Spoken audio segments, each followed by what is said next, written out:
I have to say, hi there, Clare Cunningham. How you doing?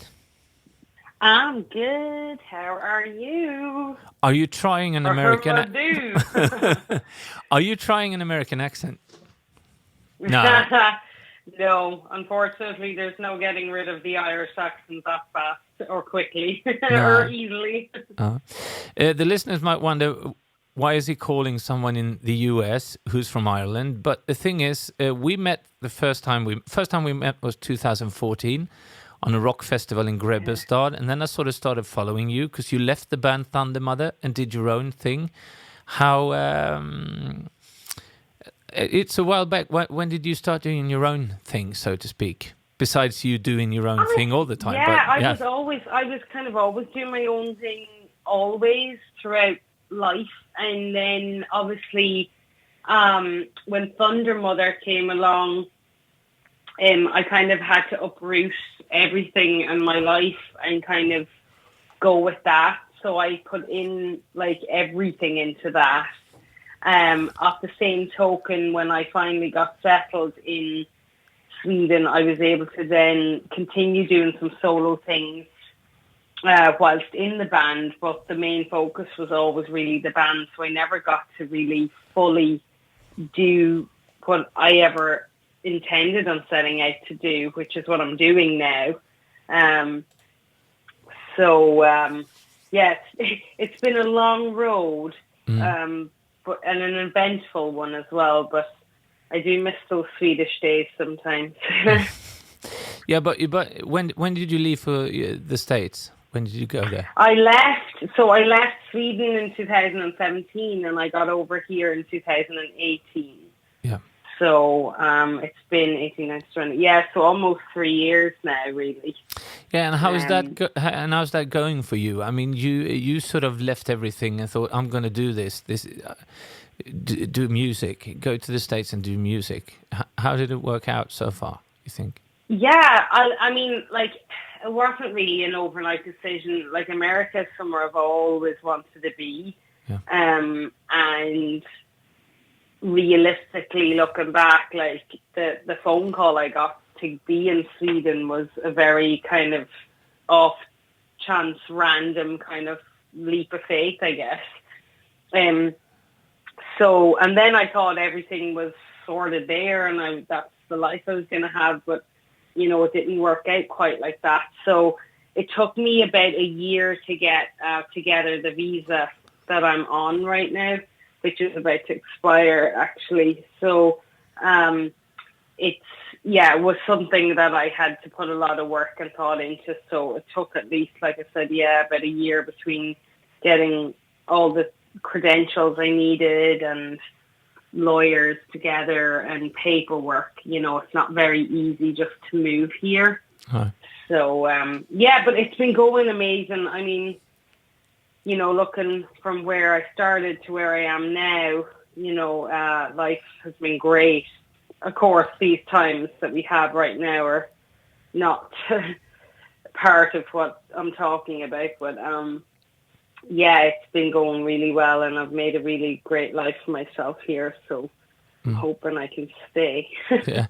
So talking about that, these times are it's a bit different, or it's a lot different now these Yeah. days with the corona and all that stuff. How you're sick now, aren't you? You have Yeah, yeah. I am. I'm currently over the worst of it. I did get COVID though. Yeah. So I'm out of quarantine this week, and yeah, so that's probably why I do sound slightly nasally. Yeah. But yeah, I unfortunately was one of the ones who actually got really sick from it. Mm. Luckily, I didn't have to go into hospital. They suggested that I do, but I decided to see how I get on at treating myself at home, and I survived. Thank God, because I'm very strong and Yeah. very healthy How in bad was it? general. So, How bad was it? I'm not going to sugarcoat it. It wasn't pretty. I was very, very sick. Yeah. And unfortunately, I'm also a high risk because I've had bronchitis and I've had pneumonia in the past as well. So So I was kind of concerned about getting it anyway. But thankfully I didn't have too much. The coughing wasn't really one of my major symptoms. It was everything else. So, Okay. I mean, it's crazy here right now. There's like so many cases. But then people are getting scared about that too. But that's because they're opening up the testing sites and making it free. So people are obviously testing more. So of course there's going to be more cases. And I see Sweden as well, because like you guys were pretty good at the beginning, I think. And then obviously it's kind of hit you guys now too, right? Yeah, we've had a lot of old people that we've lost to this. Yeah, it's been like it's inevitable. It's very like the flu, you know. So, so those that are dying would probably, if God forbid, you know, they got the normal flu, they would probably die too. And I think it's just very sad in general that we are losing people. Especially those that, you know, are young and healthy and shouldn't be dying. You know, it's a different story if you're like older and probably would die of natural causes anyway. But yeah, it hasn't been too good on the families that are losing people that like really shouldn't be dying or getting sick. No, so, it's sad. But, you know, my thoughts and prayers go out to everybody, and just please remain safe, I guess. Mm. But luckily and gladly, you're on the right path back to your normal self, hopefully. Exactly. But the music, and, you know, it's a time thing too, and you know, I'm very blessed that in general, I'm very, very healthy anyway. So, and I'm young and you know, pretty fit. So, good. Getting there. Yeah, definitely, for sure. Good. Going back to that, you went to the States and the music stuff. You must have met a lot of interesting people. How did you sort of go about networking and connecting to people when you got over there? Yeah, I mean, I just put myself into every situation I could. You know, Nantucket is where I predominantly was spending my time, and traveling over and back then to Nashville.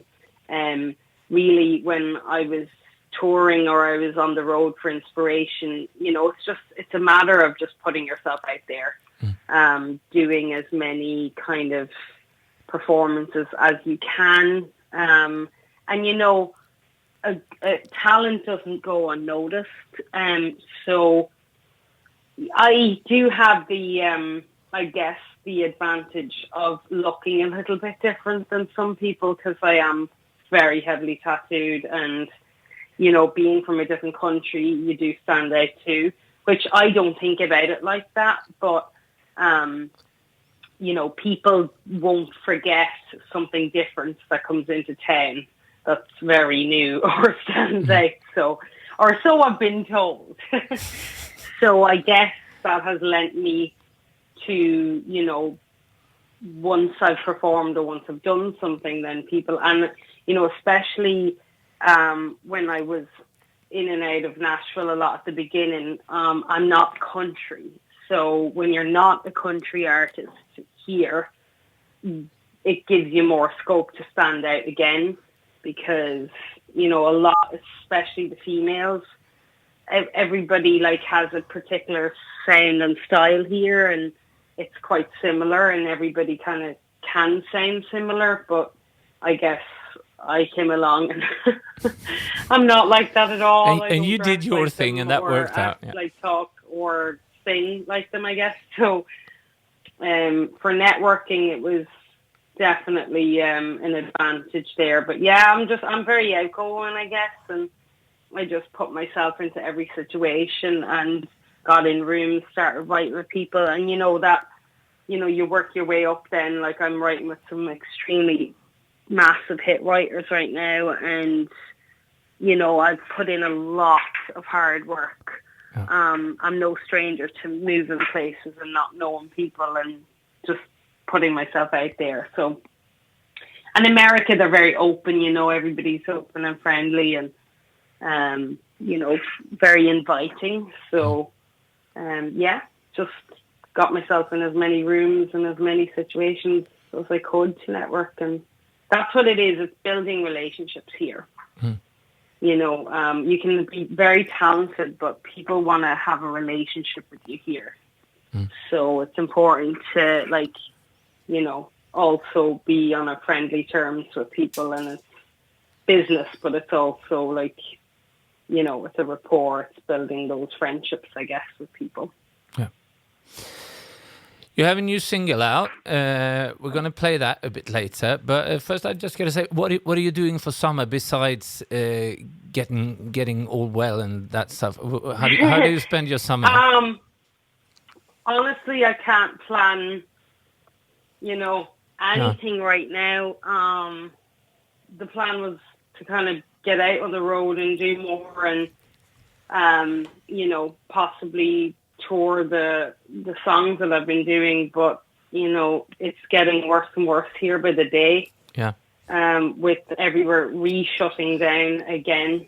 So for now, I can't really do anything apart from record and just continue writing and doing what I can, I guess. It's kind of a really difficult time for artists right now, trying to do anything on the road. So, yeah, for now, I'm just going to have to lay low and see, because we, you know, things keep getting shut down, venues and things that were up and running are back shut down again. So it's just crazy time. Yeah. I mean, yeah. we Bad time. we have to hope for better times soon. Hopefully, I think there will be. Yeah. Yeah. Then maybe they can get a vaccine going and stuff like that, and we'll sort of get it sorted.